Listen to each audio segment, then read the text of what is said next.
தம்பி இது எதுக்காக போய் எடுத்துட்டு போறீங்க இந்த அட்டைப்பூச்சி?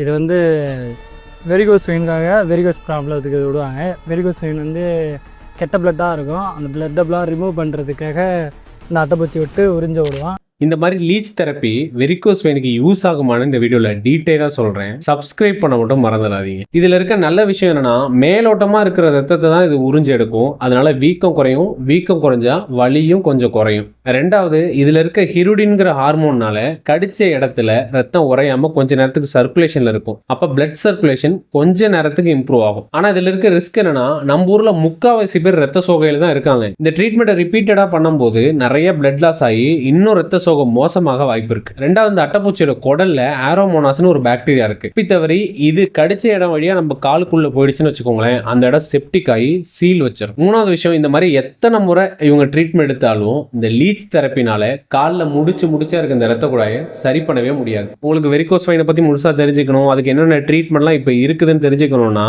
கமெண்ட் பாக்ஸ்ல வெரிகோஸ் வெயின்னு சொல்லுங்க. ஒரு 100 கமெண்ட் வந்ததுன்னா அதை பத்தி டீட்டெயிலாக ஒரு வீடியோ நம்ம சேனல்லே போடுறேன்.